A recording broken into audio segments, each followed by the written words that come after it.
Thank you, Joe. It's 12 minutes after 8 o'clock Pacific time. This is CBC Radio 1. Tonight in Surrey, CBC is hosting a community town hall about the growing extortion crisis there. This year alone, there have been more than 80 extortion-related cases reported in Surrey, Delta, and Abbotsford. Some have escalated into shootings targeting business owners and their families.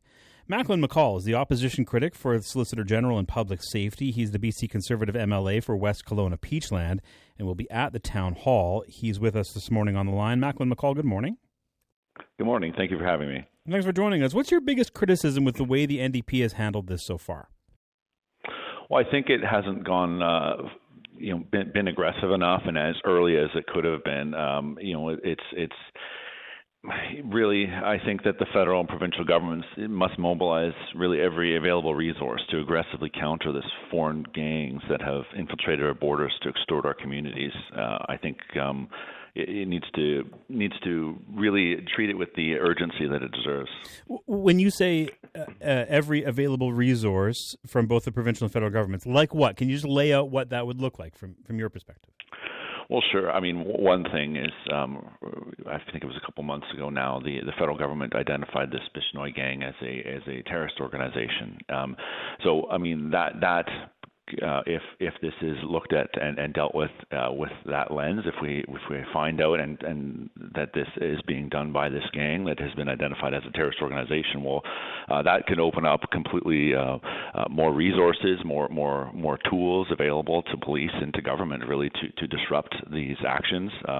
Of course, I think what we've really been pushing ourselves here as the Conservatives here is if we were government, we would be deporting foreign criminals, mandatory sentencing for extortion, extortion bail reform, dedicated, coordinated prosecutors that have experience and a lot of knowledge in terrorist investigations or extortion investigations, and also intelligence and evidence gathering, and of course, I think international cooperation would be a requirement here.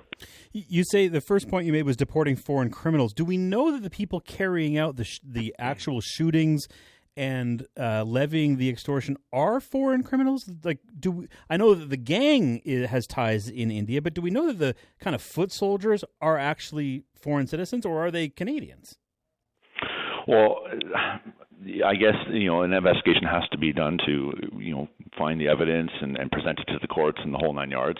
We understand that, but yes, there is actual foreign entities that are coming into Canada, operating, conducting these criminal acts in British Columbia, and I think just I guess last week or so there was some news that had broke where.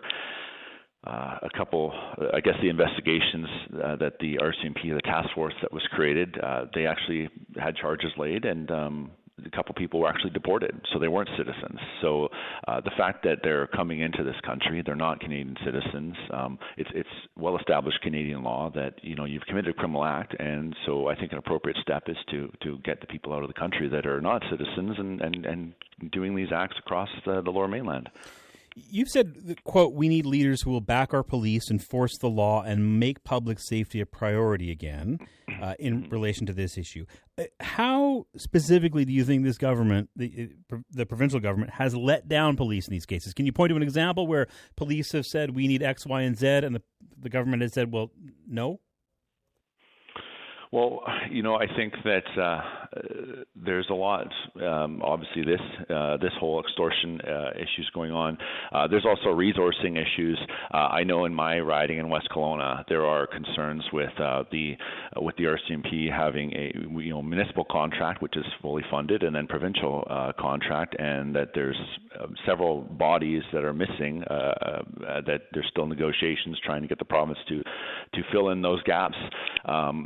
And it just things like this, of course, resourcing I think is an issue because we hear concerns all across the province where people are saying, well, crime is more rampant than it was, let's say 10 years ago or 5 years ago.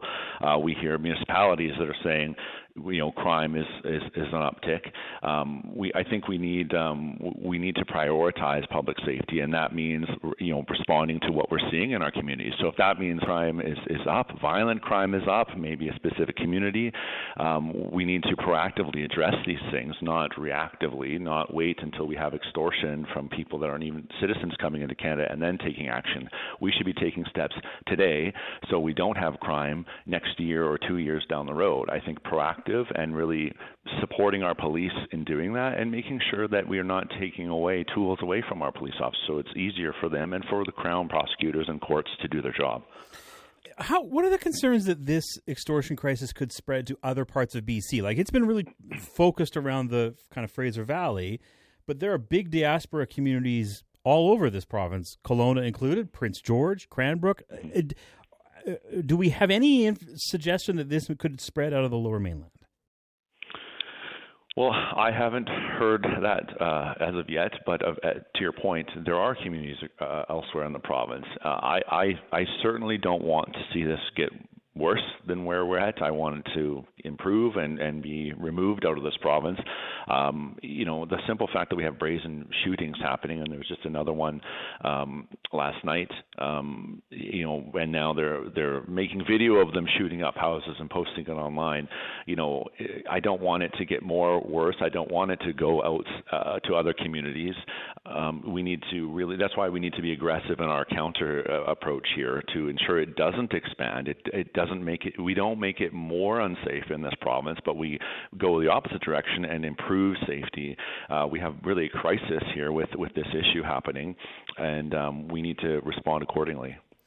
Macklin, good to talk to you this morning. Thanks very much for this. Yeah, thank you. Have a good day. Macklin McCall is the BC Conservative MLA for West Kelowna Peachland, and he's a former RCMP officer, and he, therefore is the public safety and critic for the BC Conservative Party, the official opposition in British Columbia. Tonight, CBC is hosting that community town hall to discuss that extortion crisis. You can tune in this afternoon wherever you hear CBC.